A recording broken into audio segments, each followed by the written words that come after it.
Minister of Canada, our guest of honor, will now deliver his address.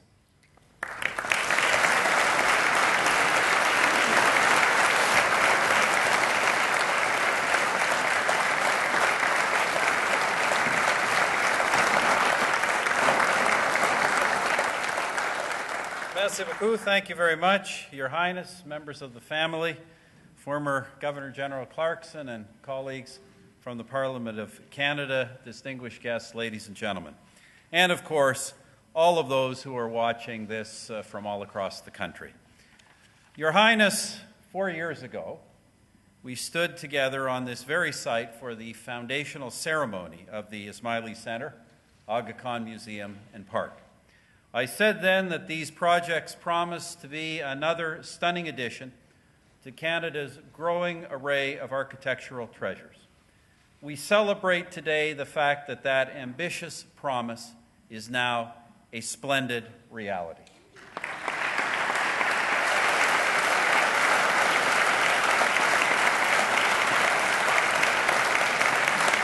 For generations to come, this site and these buildings, as well as the fabulous collection of art and artifacts contained in the Aga Khan Museum, will be a source of inspiration, spiritual renewal, and cultural awareness. They will inspire not only Torontonians, but all visitors to this place, both Canadian and international. I look forward to my first visit to the Aga Khan Museum in just a short while. But for all of this and many more acts of goodwill, we will always be grateful to our esteemed fellow Canadian, His Highness, the Aga Khan.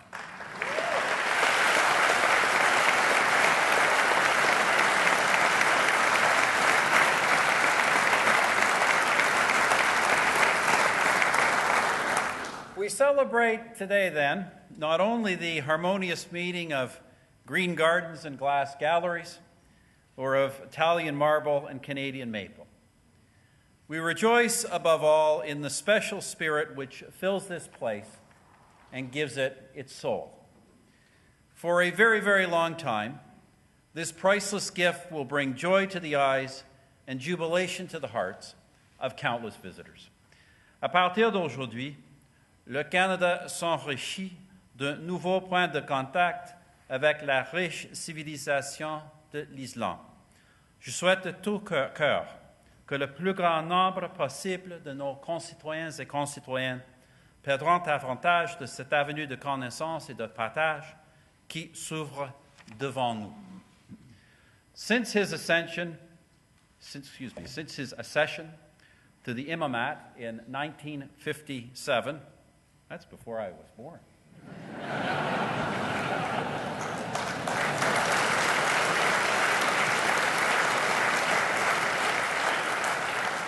Since his accession as hereditary spiritual leader of the world's 15 million Ismaili Muslims, the Aga Khan has devoted an extraordinary amount of time, toil, and resources to the ideals of Islamic culture and civilization.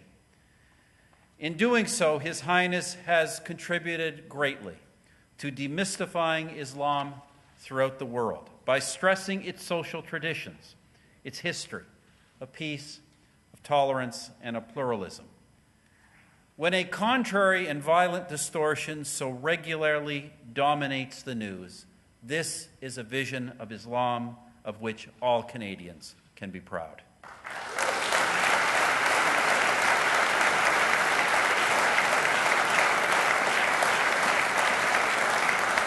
Your Highness, I remember well the wise words you spoke in the House of Commons last February.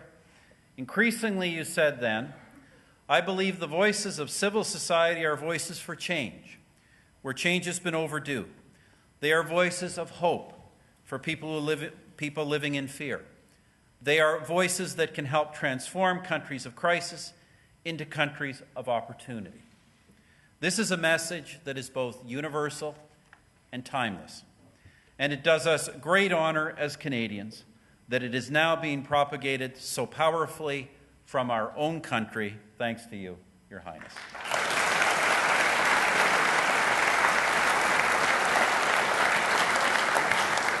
Indeed, the decision to establish this significant initiative in Canada reflects the deep and long-standing partnership between the Imamat and Canada.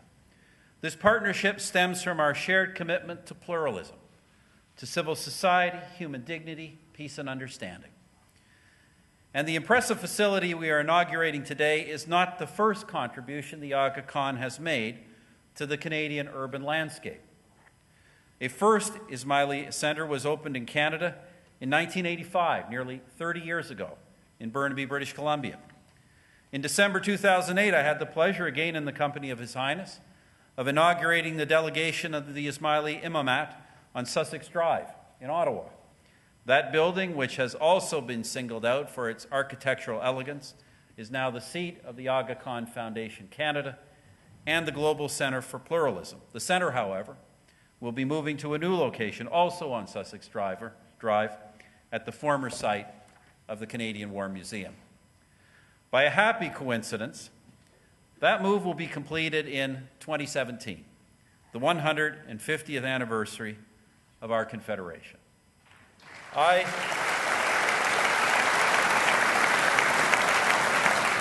see strong symbolism in the conjunction of these two events.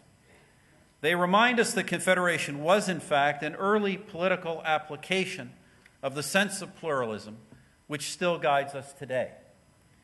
As many of you know, this year, 2014, happens to be the bicentennial of the birth of Sir Georges-Étienne Cartier. Along with our first Prime Minister, John A. Macdonald, one of the principal architects of our Confederation. It was Cartier who most thoroughly articulated and ultimately convinced the other fathers of Confederation that this new country would only succeed if it could accommodate the common interests and needs of people of different cultures and faiths through the development of a new federal system. C'est grâce à la vision de Cartier, grâce à sa foi dans le respect des différences et le partage des responsabilités, que la Confédération est née. Et c'est comme ça que le Canada va continuer de faire l'admiration et l'envie du monde entier. The wisdom that Cartier advanced 150 years ago, the wisdom of acceptance and tolerance, are lessons that the Canadian Ismaili community teaches still. In doing so, you, have contributed to keeping these fundamental values at the heart of our national identity. I am therefore very delighted to join all of you in declaring the Ismaili Centre open.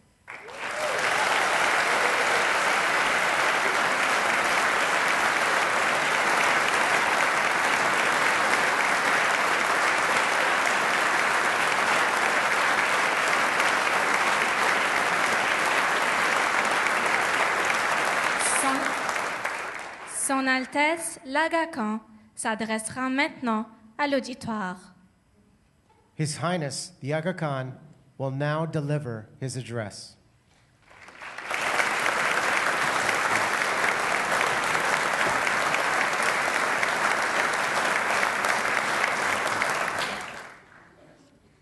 Bismillahirrahmanirrahim. Prime Minister Harper,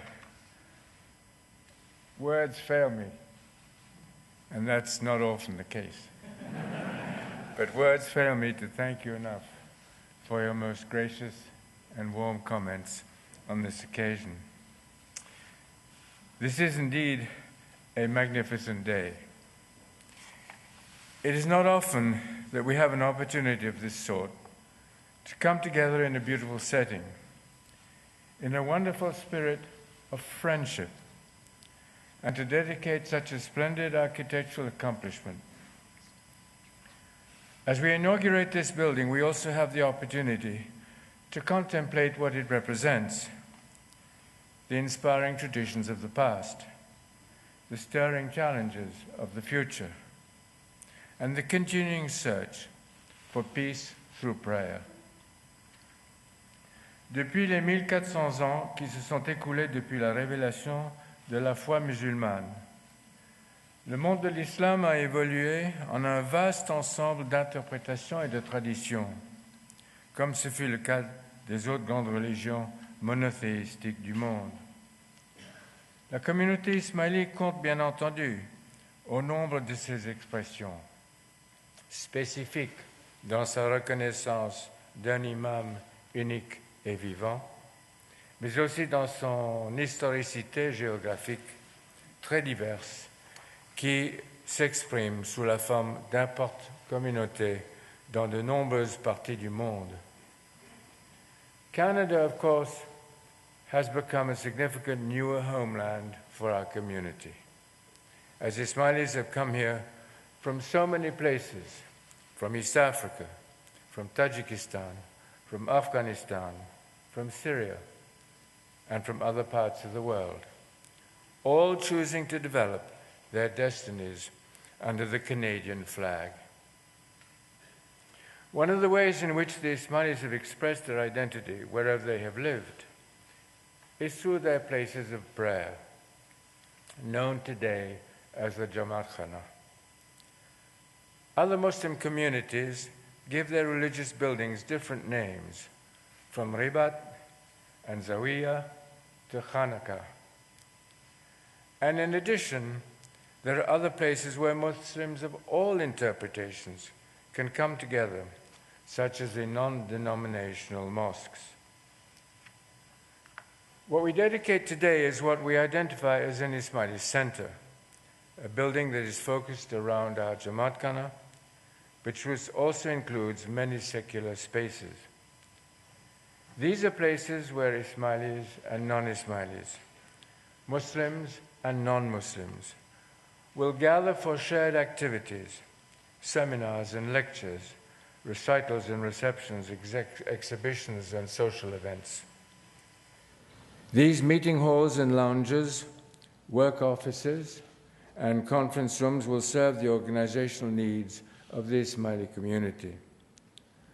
But they will also, we trust, be filled with the sounds of enrichment, dialogue, and warm human rapport as Ismailis and non-Ismailis share their lives in a healthy, gregarious spirit. Yes.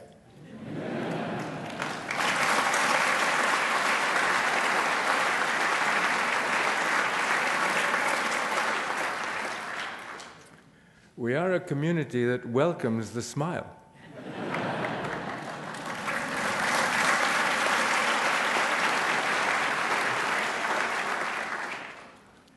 And soaring above it all is the great crystalline dome that you have observed, through which light from the prayer hall will provide a glowing beacon symbolizing the spirit of enlightenment that will always be at the heart of the center's life. The size and complexity that we celebrate today has been immense, and so is the list of those whom we salute for having made it possible. Certainly our list should begin with the Prime Minister.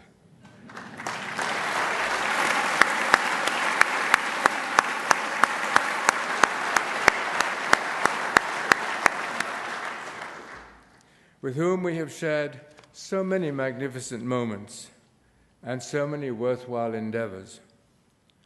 On many fronts, in this country and beyond, the Canadian government has been a strong, significant partner for the Ismaili Imamate and the Aga Khan Development Network. And we recall with special pleasure, of course, the foundation ceremony of this site, at which the Prime Minister so graciously presented me with the enormous honor of Canadian citizenship.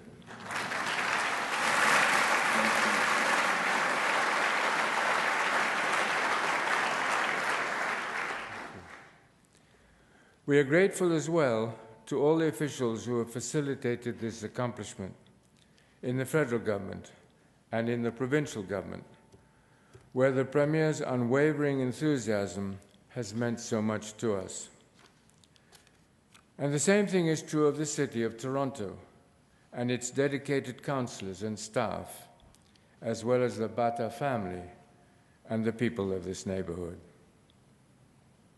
I'm also deeply pleased to salute the donors who have so generously supported the building of outstanding Ismaili centers across the world, including this center here in Toronto, as well as the dedicated leaders, staff, and volunteers from the Ismaili community who've also played such a significant role.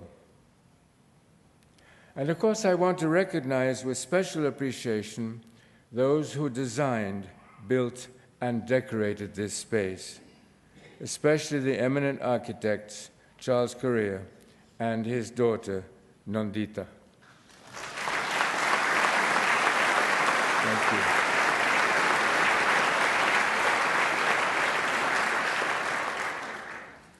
Let me underscore as well the important contributions of the Toronto firm of Moriyama and Teshima, of Gotham Notting Hill, and of the great German Muslim artist Karl Schlemminger. And of course, it is with the deepest admiration that I thank the person whose guiding hand has been so important at every stage of this project, a member of my family, my brother, Prince Henry.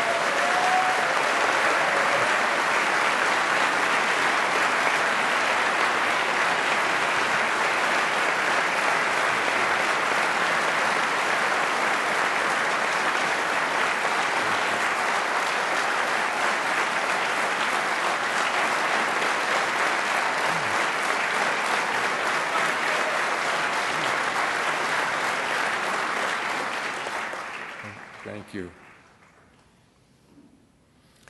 Our focus today is on two splendid new buildings here on Wynford Drive. But I would be remiss not to mention the new public space that will tie these two new buildings together, the Agakhan Park, which will have its official opening when the vegetation matures next year. When our planning for the Toronto Ismaili Center started in 1966, we decided to ask the younger generation of Ismailis about their vision of this building. What did they want it to represent? How did they see it functioning? In response, young people from the ages of 18 to 27 generously shared their aspirations with us. They told us that they wanted a building that would be forward-looking, while also being anchored in traditional community values. They also wanted a building in which they could strengthen their personal relationships, a place where they could not only unite in prayer, but could also develop new life-shaping associations amongst themselves and with other Canadians. They hoped that the center would become, and I quote, a great avenue through which they could integrate into society at large, a place that would command the respect of all those who would visit it. It is with all these thoughts in mind that we selected for the center a world-class architect who had designed for many faiths, but also in an idiom for today and tomorrow. He was a man who deeply believes, as he puts it, that, quote, tradition and modernity are not opposites. And the result, as you can see, is a building in which traditional elements of Muslim architecture are given a confident, forward-looking vocabulary. The young men and women whose views we sought back in the year 2000 are now between 32 and 41 years old, in the middle of their careers. It is my earnest hope that the formation of this center, which will now become theirs, has responded to their hopes 14 years ago. Let me acknowledge, of course, that a part of that response is found in the entirety of this new complex on Wynford Drive, including the Aga Khan Museum, welcoming the public with its unique concentration of cultural assets, and the surrounding park, providing a remarkable environment for relaxation and contemplation. I got it right. For peoples of all ages and backgrounds. In sum, I am pleased to think that the complex being opened today does indeed meet the requests that were articulated 14 years ago, even if I have not been able to concentrate all of them in one building. The fusion of tradition and modernity which this building achieves, and the blend of spiritual, educational, and social objectives that it embodies, have also characterized our other Ismaili centers in Vancouver, London, Lisbon, Dubai, and Dushanbe.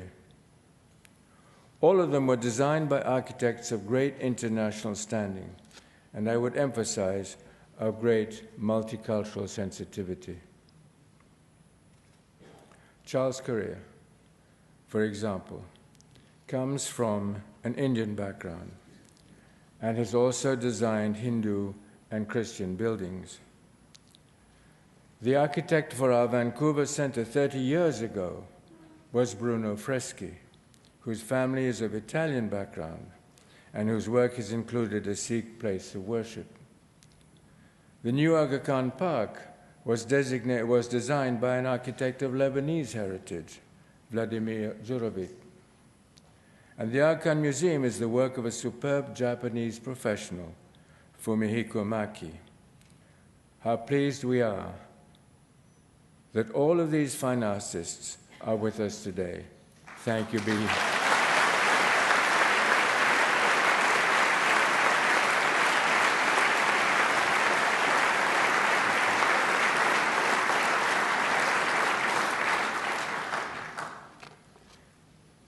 In its origins, in its design, and in its programs and activities, the complex we inaugurate today is animated by a truly pluralistic spirit.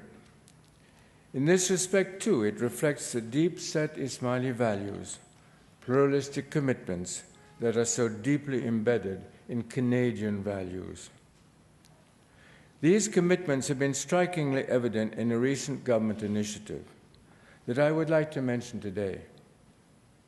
I refer to the establishment less than 2 years ago of the new Office of Religious Freedom, led by Ambassador Andrew Bennett. We hope that our organizations in Canada can be helpful allies of the Office of Religious Freedom as it works to support people throughout the world who are targeted because of their religious affiliations. Just a week ago, Ambassador Bennett and the Minister for Multiculturalism, Mr. Kenny, received the leader of an ancient religious minority as he arrived from Egypt for an extended visit to Canada. He was Pope Tawadros of the Christian Coptic Orthodox Church. Canada's effort to extend the hand of friendship to Pope Tawadros, whose people have come through difficult times, confirms and renews the great Canadian message of universal welcome. Let me conclude by returning to another context in which the hand of friendship has been playing a major role. When I mentioned that our planning for this complex began 18 years ago, some of you probably wondered how people sustained their enthusiasm through such a long process. Yes, 18 years. My response is to say that through these 18 years, we have been inspired by a great sense of common purpose as we have sought to create places and spaces of true enlightenment. And in doing so, we have also been strengthened by a pronounced spirit of friendship. And what a joy it is to celebrate that spirit at a time when so much of the world's attention is focused on climates of belligerence. This first step in the planning of the center in the late 1900s was to find an appropriate a building site, one that would be convenient to a large number of Ismailis.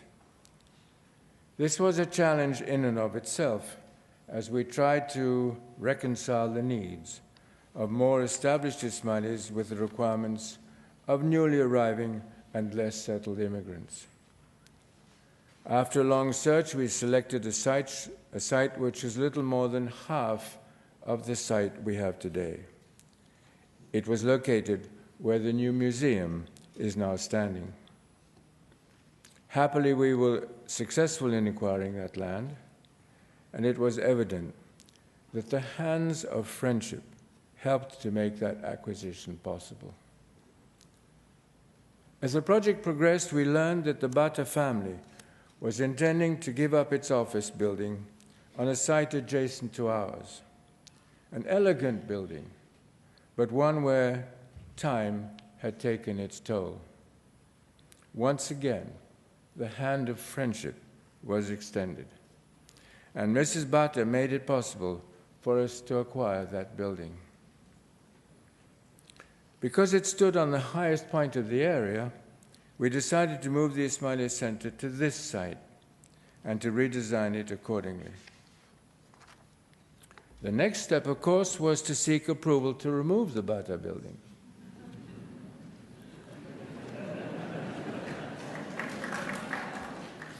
As it became apparent over time that the Bata building had little residual life, the spirit of friendship again was present, and we were authorized to replace it. As these events unfolded, my late uncle, Prince Salzuddin Aga Khan, passed away, and his widow, Princess Catherine, invited me to become the owner of their remarkable art collection. Here again, the hand of generous friendship was extended, this time by my own family.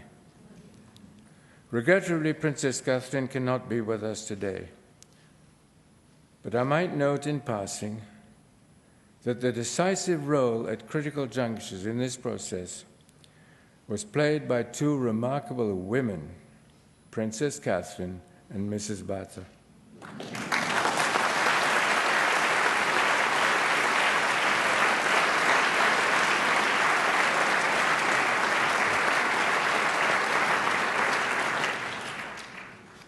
And so it was that things came together.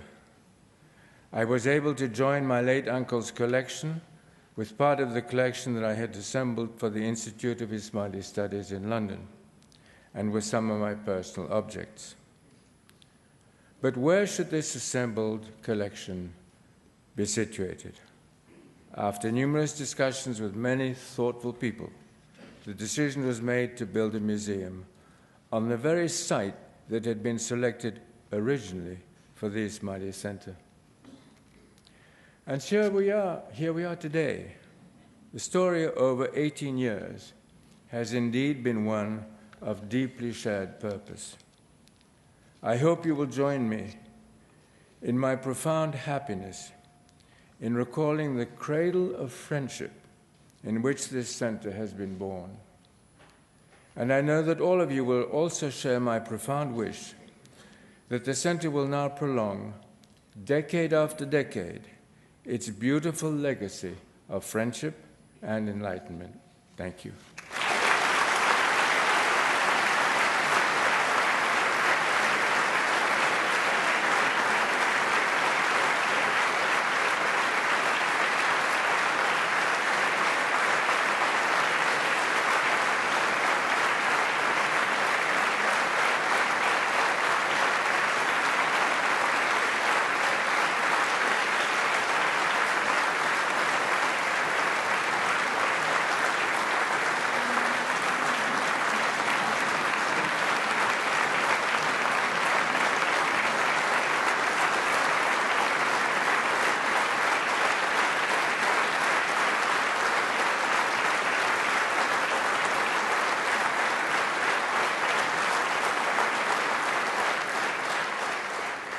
Le très honorable Stephen Harper, Premier ministre du Canada,